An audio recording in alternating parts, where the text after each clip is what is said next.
So according to MarketWatch, it is nearly 2 years into the COVID-19 pandemic and the ride-hailing industry is still seeking stability. So Uber and Lyft are scheduled to release Q4 earnings results next week that show how the companies are dealing with a continuously changing ride-hailing environment. Lyft will report on Tuesday afternoon and Uber on Wednesday. So analysts' data showed continued recovery in rides and travel at the end of 2021, although US ride-hailing volume still appeared to be down about 40% over the last 2 years, according to analysis by EPIC data. So regardless of the actual rides numbers, analysts will be looking for what the companies say about driver supply, which had improved in the third quarter, but may have been affected by COVID-19 Omicron surge in the fourth quarter of 2022 and into this 2021 into this new year 2022.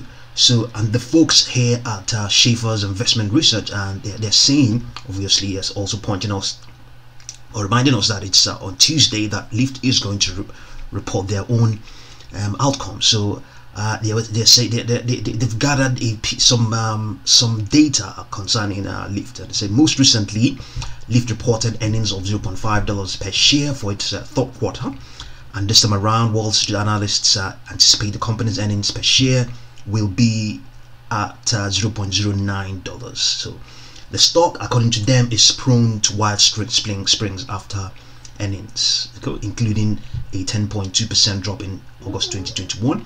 So if you look here, you can see clearly that this is evidently the case.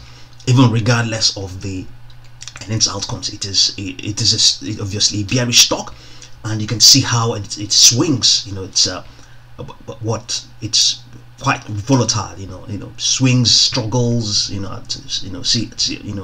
see a lot of clear waves around here. You can see that this is one wave, another wave, another wave, another wave. All of that leading into bearishness.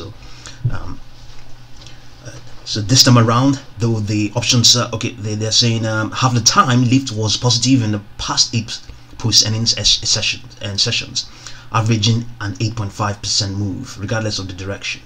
So this time around, though, the option speed are pricing in an even bigger swing of 15.7% the day after its quarterly reports. So, and we have that the folks, the put call volume ratio is 1.85, implying that the long puts have been more popular during this time around. So the equity may have been easy targets for these bears. Lyft bottomed out at an annual low of $33.94 on the 28th of January 2022. Yes, this year. So this was actually, yes, but it bottomed out but didn't close at that price. It closed at 35.71. So it was just an event that occurred in that session. That was when it reached it's a 52-week low of 33.94. So with a formerly supportive 20-day moving average blocking its attempt to rally from this area. Yes, you can see that. So since the 13th of January, it has just remained below that 20-day moving average. That's the 20-day moving average where this cursor is. That's where it is.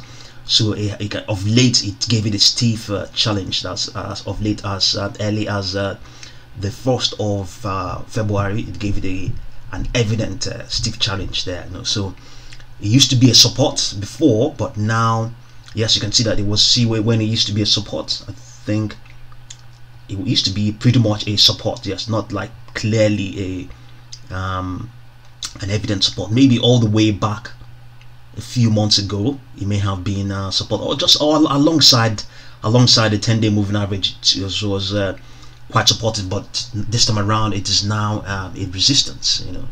So the technical setup has left Lyft stock at an 11.5 year to date deficit and down to 6.9% year over year. So moving down, we can see that a look at the financials shows that it's got some security there. The balance sheet last time it was disclosed, it had $2.38 billion in cash and 1.2 $1.02 billion in net debt, giving the company some security. So yes, you can clearly see that the underlying trend for the stock is a bearish one, obviously because of the fact that its business, its industry has been affected by the pandemic since over 2 years now, I believe. So but all in all, it's still seeing a lot of interest, I believe, to some extent. Still holding up there. You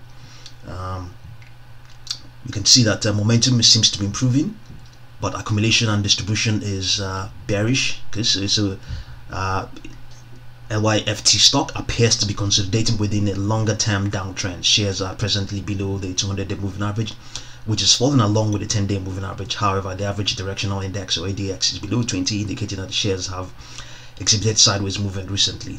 So it's also lagging the S&P 500. Momentum for Lyft is strongly bearish. The 14-period slow stochastic Lyft is falling as investors sell shares and drive the price lower. Okay, so the volume for this last session was lighter than usual, trading 4.288 million shares versus an average of 6.159 million shares per day during the last 12 months.